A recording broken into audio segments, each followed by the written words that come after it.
los presentes en este debate, en este estudio central de Onda Cero. Toni Roldán, economista, portavoz de Economía de Ciudadanos. Señor Roldán, buenas noches. Buenas noches, ¿qué tal? Está también en nombre de Podemos Jorge Usó, economista, miembro de la Secretaría Económica de Podemos. Señor Usó, buenas noches. Buenas noches. Y aquí a mi derecha, pero se han ubicado a mi derecha, según se mira de frente, estarían a la izquierda. Así se han ubicado ellos como han querido. ¿No? Se han sentado en la mesa, han llegado y educadamente, se han en otro sitio. No hay una ubicación física precisa o intencionada. Por el Partido Popular, Alberto Nadal, economista, exsecretario de Estado de Presupuestos con el último gobierno del PP. Señor Nadal, buenas noches. Buenas noches a los oyentes. Daniel Fuente, responsable de Economía del Comité de Estrategia del Partido Socialista. Muy buenas noches. Buenas noches. Bueno, gracias a todos, repito, por estar aquí. Vamos a tratar de hacer lo que al final ustedes querrán también que hagamos. Será que los oyentes se enteren de la mejor manera posible de lo que queremos ofrecerle o de lo que ustedes quieren ofrecerles, proponerles para una jornada como la del domingo y evidentemente un compromiso, como dice específicamente el programa que han presentado y el Partido Popular, un contrato, que imagino que eso es un término que todos ustedes estarán dispuestos a aceptar, con los ciudadanos. Bien, lo primero que voy a pedirle a los asistentes es que hagan una exposición breve, no se dejen nada, pero vamos, no se me vayan muy allá, sobre la situación económica tal y como la ven, para luego entrar en el detalle, o lo que podamos del detalle, de cómo se aborda esa situación. Y le pediría en primer lugar a Toni Roldán que haga en nombre de Ciudadanos, haga esa exposición de la situación económica en este momento. Bueno, estupendo, gracias. En primer lugar, yo diría que, por hacer un análisis de dónde estamos a nivel internacional, tenemos un entorno internacional frágil, con una desaceleración de la economía, con gobiernos populistas en muchos países, con el Brexit, con la guerra comercial. Y en España también los indicadores nos dicen que las cosas no van tan bien como iban. Tenemos un ritmo de crecimiento más lento. Somos todavía el segundo país con el segundo déficit más alto de la Unión Europea. Tenemos un nivel de deuda muy alto. Y muchas de las reformas que teníamos que hacer, pues no las hemos hecho. Básicamente, tenemos 3 ejes prioritarios de reformas en Ciudadanos y 3 principales reformas que se tienen que abordar que el bipartidismo ha sido incapaz de abordar. La primera, y para mí la fundamental, es el capital humano. La educación, la formación, las universidades. En España tenemos el segundo índice de abandono escolar temprano más alto de la Unión Europea. Estuvimos cerca de conseguir un pacto de Estado por la educación, pero el PSOE se levantó de la mesa y no pudimos completarlo. En formación estamos en el pleistoceno de las políticas de formación. Cada año nos gastamos 6.000 millones que nos sirven para reemplear a los parados. En universidades podríamos hacer muchísimo más para ser más competitivos globalmente, etcétera. El segundo punto fundamental es el empleo. Somos una absoluta anomalía en Europa. Generamos más desempleo y más precariedad que nadie. Y cerca de uno de cada tres trabajadores en España son trabajadores pobres, es decir, que a pesar de trabajar no logran ingresar el equivalente al salario mínimo interprofesional al final del año. Básicamente porque están todo el día entrando y saliendo del mercado laboral con contratos basura. Y finalmente, las instituciones. El bipartidismo básicamente durante muchos años se ha dedicado a colonizar desde las empresas públicas a los reguladores, se han repartido los jueces y todo eso genera inestabilidad, genera probablemente miras hacia otro lado si el regulador es tu amigo en vez de abordar la cuestión de las cajas, etcétera. Y esa es la tercera cuestión que tenemos que abordar de manera prioritaria. Bueno, el señor Roldán ha hecho una exposición muy sucinta y luego de la situación y luego algunas de las propuestas. Yo les pediría que en lo posible efectuáramos ese relato de la situación y luego vayamos a las propuestas. Jorge Usó, de Podemos. Bueno, pues yo voy a intentar resumir nuestro diagnóstico de la situación actual de la economía española en 3 cuestiones principales. En primer lugar, pues es verdad que las previsiones coinciden en que el crecimiento se está desacelerando en toda Europa. También en España, aunque parece que más lentamente, que aguanta mejor. Y en nuestro caso, esto puede tener que ver con el propio frenazo de la economía española, pero también, y me parece que es importante que destaquemos esto, con la imposibilidad de mantener el fuerte crecimiento del consumo que se había estado produciendo en estos años sin una recuperación suficiente de los salarios. Y lo importante aquí es que el próximo gobierno adopte medidas activas para que continúe la reducción de desempleo, como por ejemplo continuar con la subida del salario mínimo o la inversión pública. Pero creo que aún son más importantes las otras 2 cuestiones que quiero mencionar. La primera es que no sirve de nada este crecimiento si, como está pasando, una parte importante de los españoles y las españolas no están mejorando de verdad sus vidas. Y pienso, por ejemplo, en los jóvenes atrapados por la precariedad que acumulan contratos cada vez más cortos mal pagados y sin poder independizarse porque no pueden pagar un alquiler. Y evitar que esto siga pasando creo que va a requerir pues, una ofensiva contra la precariedad.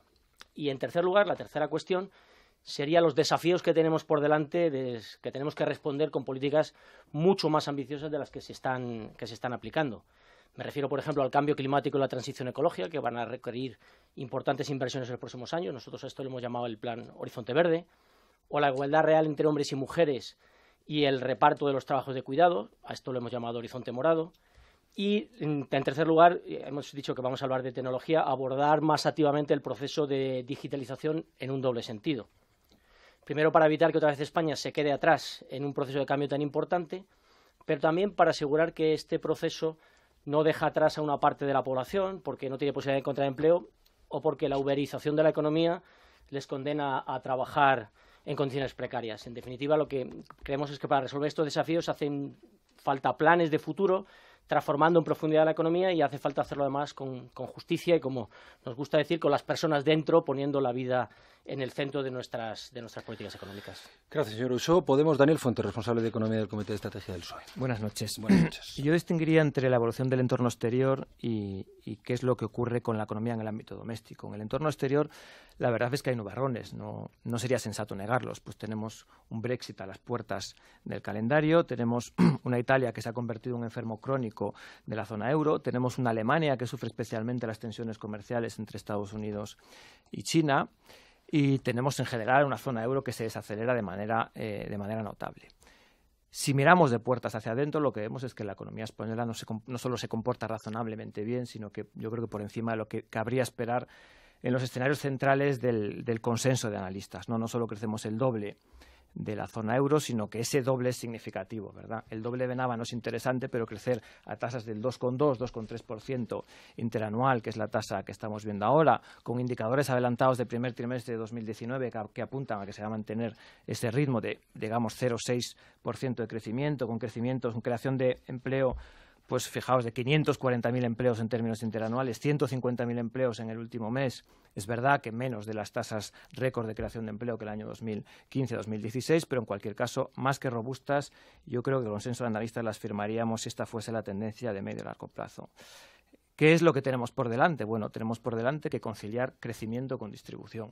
No sirve de nada crecer si ese crecimiento no llega a la gente. Y por eso nosotros pensamos que hay tres vías de actuación, ¿no? La primera es una vía clarísima de mejorar la cohesión social, que ha sido dañada en esta salida de la crisis, que no ha sido la misma para todos.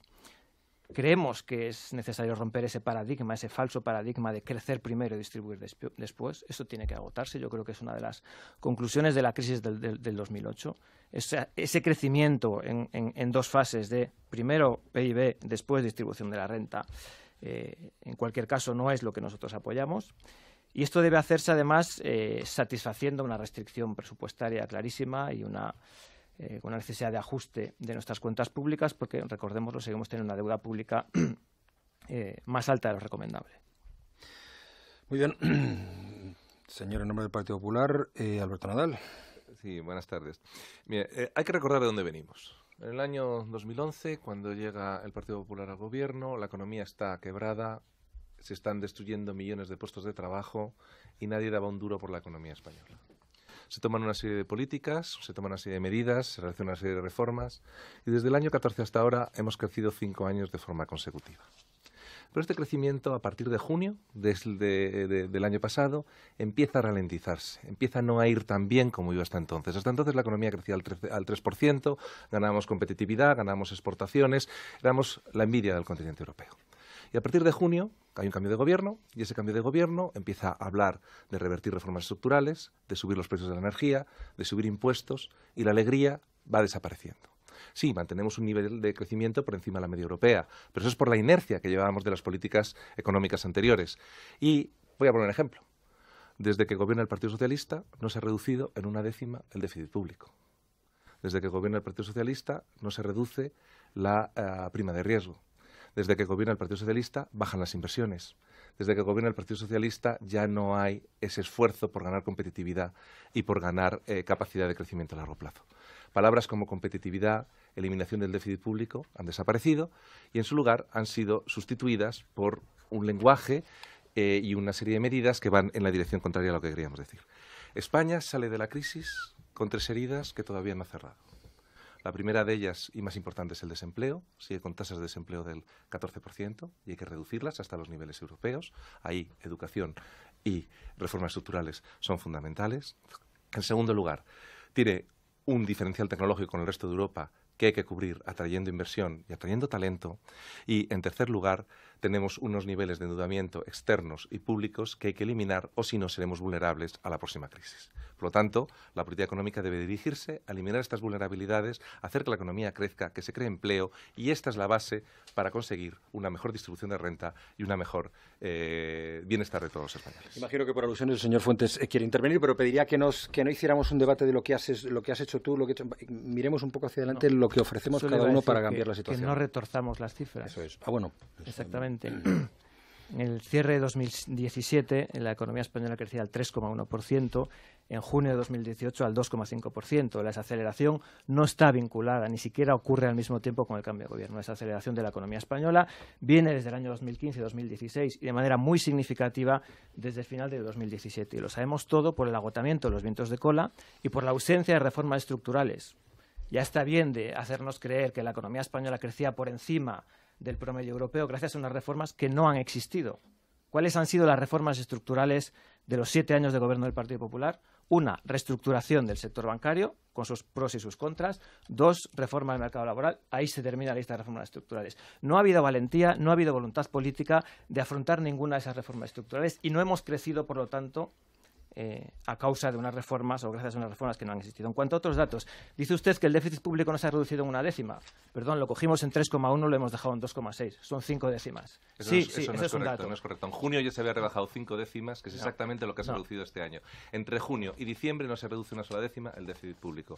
Ya las décimas, los datos de la EGAE, de la Intervención General de la Administración del Estado, en junio ya habían reducido el déficit público 5 décimas. Exactamente lo mismo que han cerrado el año. Eran un 3,1 en junio, auditadas por la EGAE. Mira, vamos a poner un ejemplito.